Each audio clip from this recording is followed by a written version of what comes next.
vers 14 tot vers 17. Romans 8, from verse 14 to verse 17. Ek gaan baie kort wees vandag. Ek gaan baie kort wees.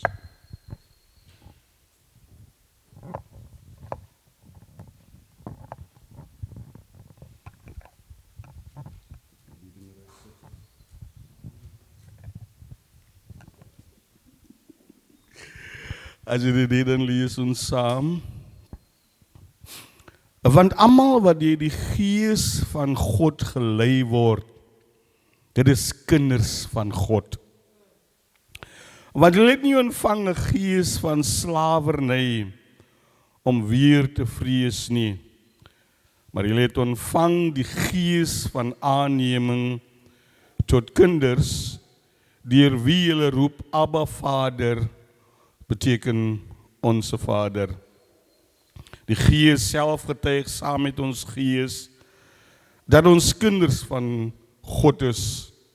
En as ons kinders is, dan is ons ook erfgename van God en mede-erfgename van Christus, as ons naamlik saam met hom ly, sodat ons ook saam met hom verheerlik kan word. Die Here seën die lesing van sy woord om sy naam se wil. Can I ask Ashley just to pray the blessing over the word of God? Father God, I come to you in the name of Jesus. Father God, I welcome you into this place. Father God, I ask that you open our eyes to see and open our heads to understand and receive your words, Father God. I ask that you bless Pastor Ben as he preach your word, Father God, and us that are receiving it, that we receive it wholeheartedly in Jesus' name. Amen. Let me read it in English also. For those who are led by the Spirit of God are the children of God. The Spirit you receive does not make you slaves, so that you live in fear again.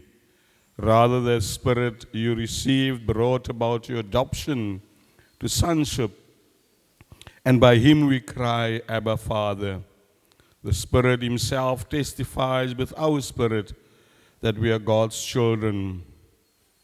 Now if we are children, then we are heirs of God and co-heirs with Christ. If indeed we share in his suffering, in order that we also share in his glory. Die Here seën die lesing van sy woord om sy naam se wil. Paulus kom en Paulus skryf hierdie brief aan die gemeente in Rome, die Romeinse kerk, terwyl hy in Korinthe besig was. So Paulus is nie in Korinthe, is hy in Rome, terwyl hy hierdie brief vir hulle skryf nie. Hy is in die stad Korinthe, en hy skryf dan aan die gelowiges in Rome hierdie brief. Wat my so wonderlik is dat Paulus besig was in Korinthe om geld in te samel vir die gelowiges in Jerusalem wat arm is en met wie dit swaar gaan. So hy's besig met God se werk en dan skryf hy aan die Romeinse kerk. Hy skryf aan die kerk in Rome want hy wil die kerk verenig. Jy sien, daar was verdeeldheid in die Romeinse kerk. En nou kom Paulus en hy pen dit neer. Hy beantwoord as het ware die probleem wat daar in Rome was. Laat my toe om so 'n bietjie in die geskiedenis te gaan. Keiser Claudius in 49 voor Christus het al die Jode verban uit Rome uit.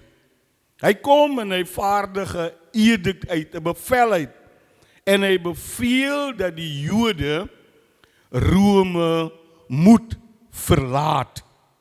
Dit is 'n bevel. En hulle was gehoorsaam aan die bevel. Ek dink in Handelinge sien ons dat Aquila en sy vrou in Korinthe aangekom het, Handelinge 18:9, en hulle was van die persone wat basies uit Rome uit verban was. So vir 'n lang tyd was hulle nie in die Romeinse kerk nie. Hulle was verban deur die Romeinse keiser. En toe hy sterwe, toe is daar 'n nuwe keiser op die troon. En dit is keiser Nero. En wat toe gebeur het, was dat die bevel wat Claudius uitgereik het, nie meer van toepassing was nie. Wat is beteken dat die Jode nou weer kon terugkom na Rome. Daai bevel wat hulle uit Rome uit verban het nou nie meer bestaan nie. Maar weet jy, toe hulle terugkom in Rome, in die Romeinse kerk, toe is die kerk nie meer dieselfde nie. Want jy sien, toe hulle weggaan, het die heidene die kerk betree. Die nie-Jode het dus gekom en hulle het nou aanbid in die kerk in Rome, terwyl die Jode wat in Rome was, nie meer daar was nie. En nou kom die Jode terug en hulle vind die heidene of nie Jode in hierdie kerken, en hulle is nou nie gelukkig met hierdie stand van sake nie.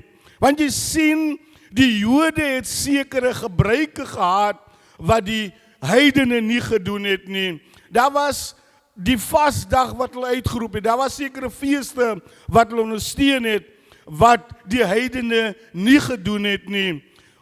Besnydenis was een van die belangrike dinge wat 'n Joodse kind moes ondergaan. Die heidene of nie Jode het dit nie gedoen nie. En nou kom hulle in die kerk en as wrywing, want hulle voel dat die heidene moet dieselfde doen wat hulle doen. Hulle voel die heidene moet ook besny word. Hulle voel die heidene moet ook die Joodse kalender volg. Die heidene moet ook die manier wat hulle eet en wat hulle eet, die manier hoe hulle eet, die heidene moet dit ook volg. En die heidene was nie gelukkig hiermee nie. So ons sien hier is 'n konflik of is 'n wrywing in die kerk tussen die Jode en die nie-Jode nie.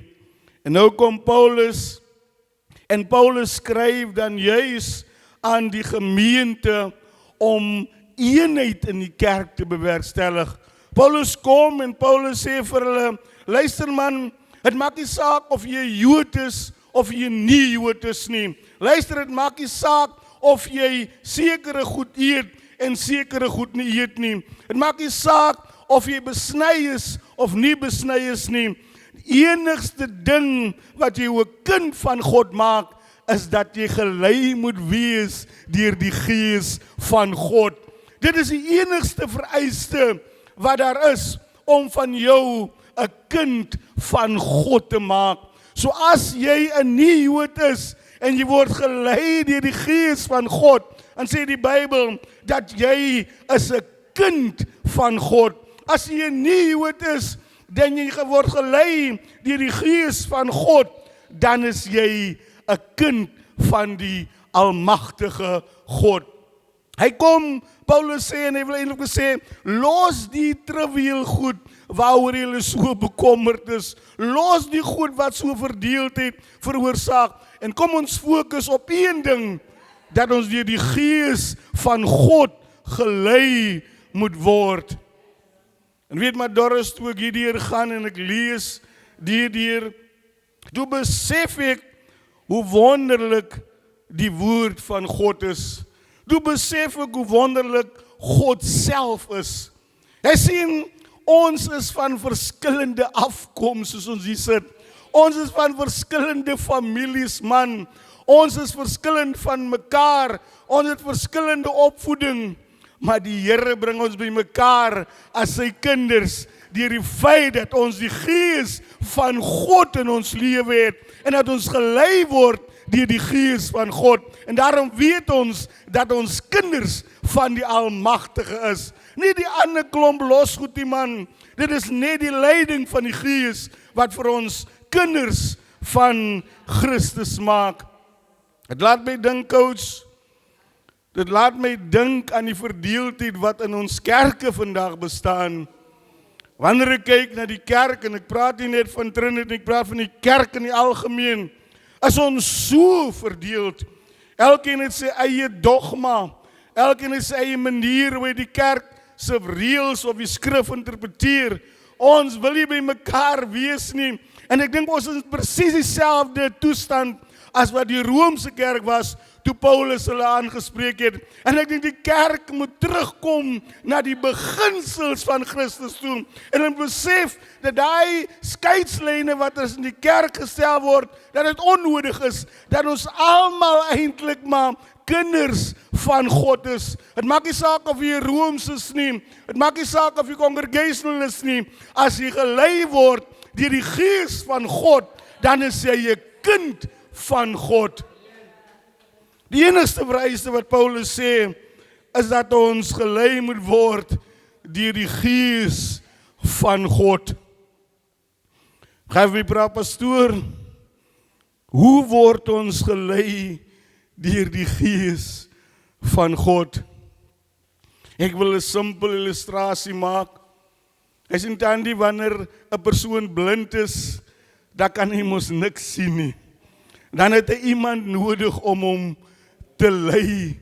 Hy het iemand nodig om te neem waar hy wil wees. Hy het iemand nodig om dinge vir hom te interpreteer. Hy kan nie op homself staat maak nie. Hy is afhanklik van die persoon wat hom lei. So wanneer ons gelei word deur die Gees van God, moet ons as dit ware onderwerp aan die Gees van Christus en hom toelaat om ons te lei in ons daaglikse lewe, om ons te lei wanneer ons besluite moet neem. Ons moet hom toelaat om dit te doen. Want soms dan maak ons op ons eie krag saad. Soms doen ons dinge op ons eie manier. Soms wil ons hardkoppig wees en doen net wat ons wil. Maar jy sien, wanneer jy die Gees gelei word van God, dan is jy heeltemal afhanklik van die Gees van God. Dit is die Gees van God. Jy sal onthou het gesê verlede week, wanneer ons kinders van die Here word, dan word die Gees van God in ons gebore. En dit is daai Gees van God wat ons oortuig van ons sonde en ons oortredinge.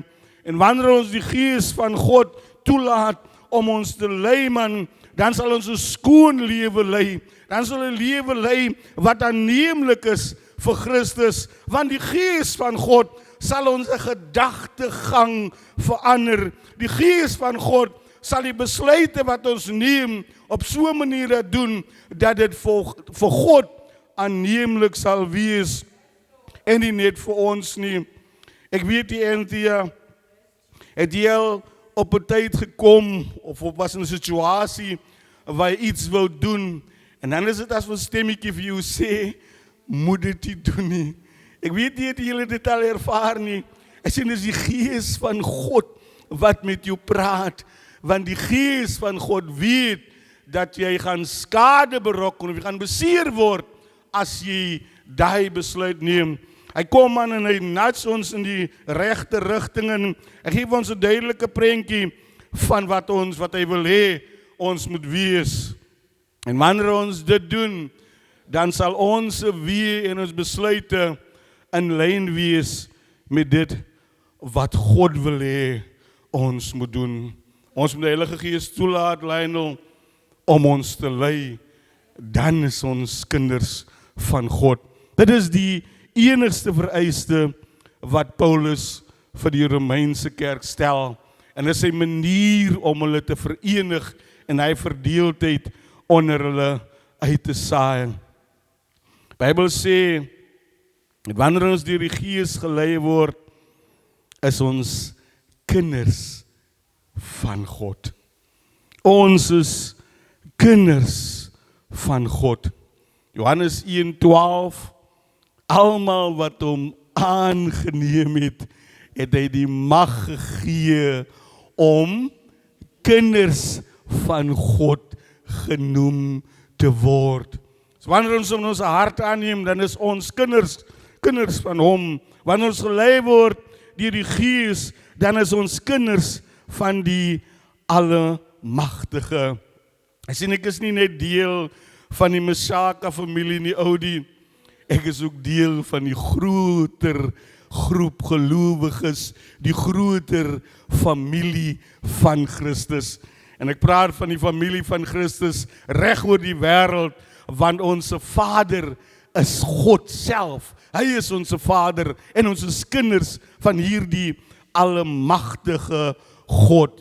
Nie op grond van wat ek gedoen het nie, nie op grond aan watter groep ek behoort nie. Nee, ek is kinders van God as gevolg van die Gees van God wat in my woon. Ons is nie diensknegte nie. Ons is ook nie mense wat weg is van Christus nie. Ons is nie diensknegte nie. Ons is kinders van die Almagtige God. Hy is ons Pa en hy is lief vir ons onvoorwaardelik, ongeag wie en wat jy is. As jy na hom toe kom, hy sê, Johannes 3:16, hy het die wêreld so lief gehad, dat hy sy enigste seun gestuur het, sodat niemand verlore mag gaan nie, maar dat almal die ewige lewe kan hê. So hy is ons Vader, en ek dink wanneer ons weet dat God ons Vader is, dan weet ons dat ons na hom toe kan gaan met vrymoedigheid wanneer ons deur allerhande dinge gaan. Ek sê ek kon na my pa toe gaan, coach, en wanneer ek in die moeilikheid is, kon ek met hom gaan gesels, want hy is my pa. Ek het hy vrymoed om na hom toe te gaan.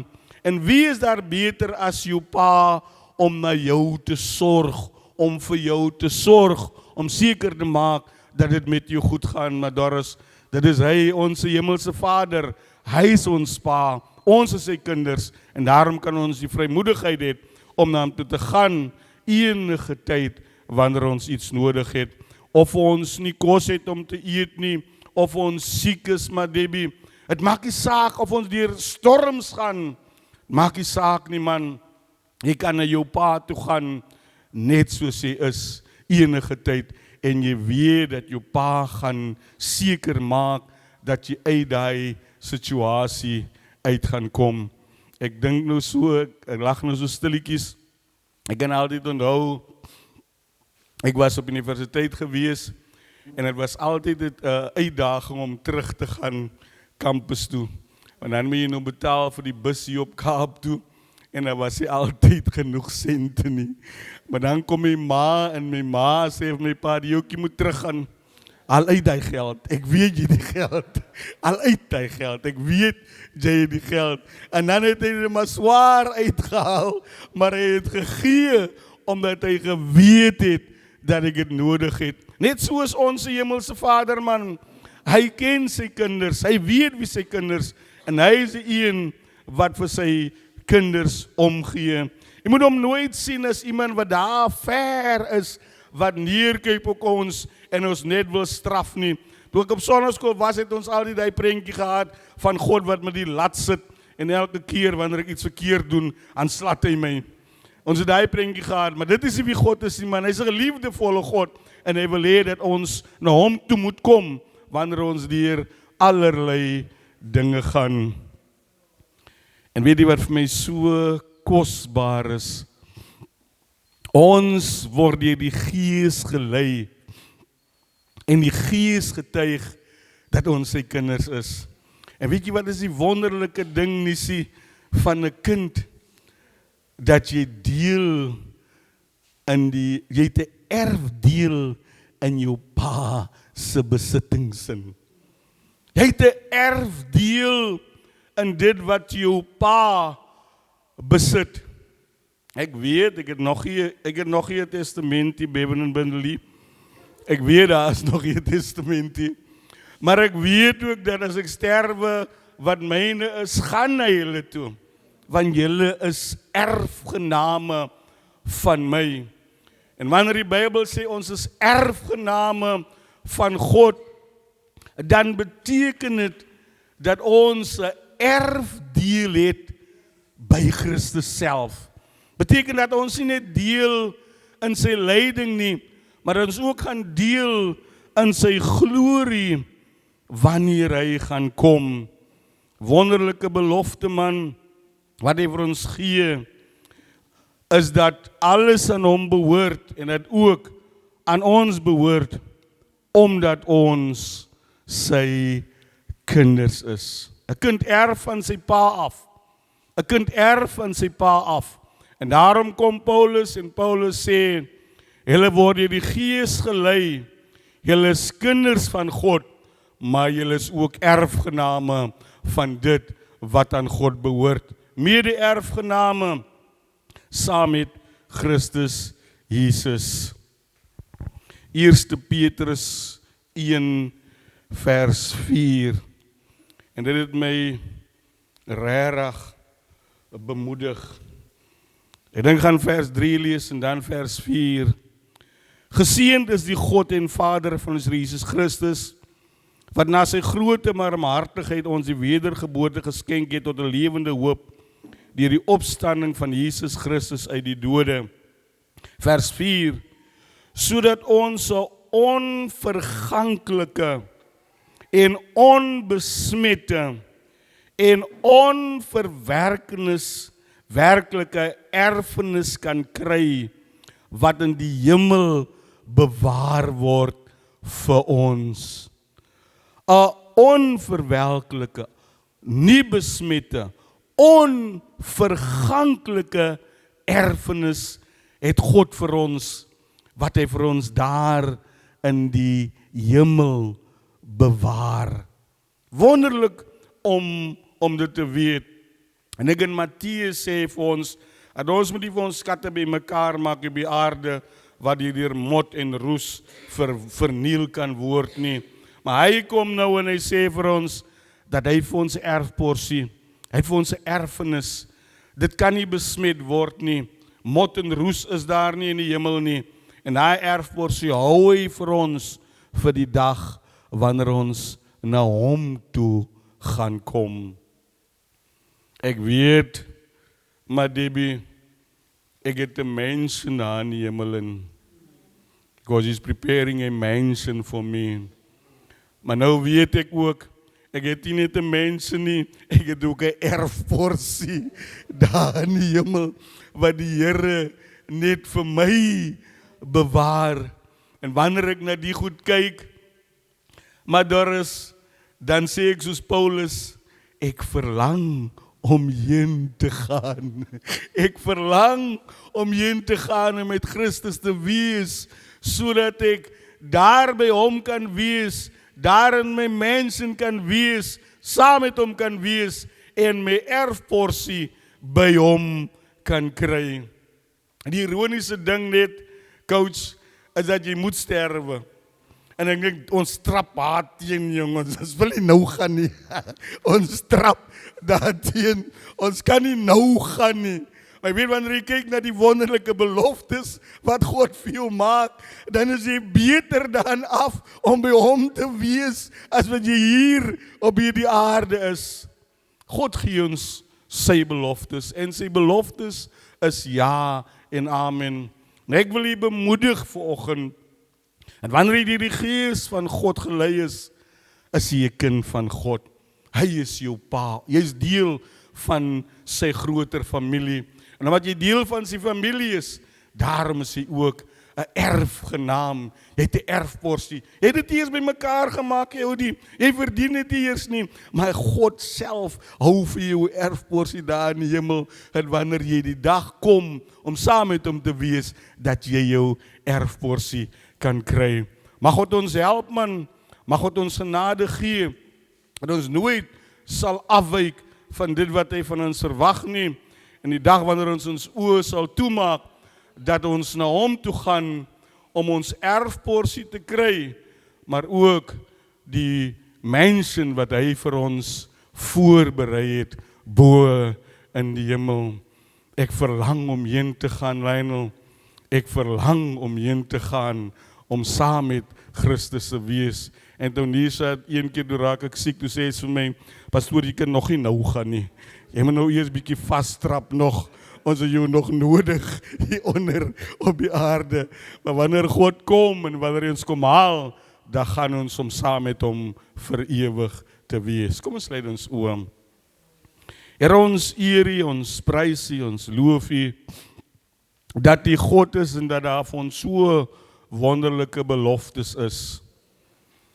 Eerstens dat ons status verander het wanneer ons deur die Gees gelei word.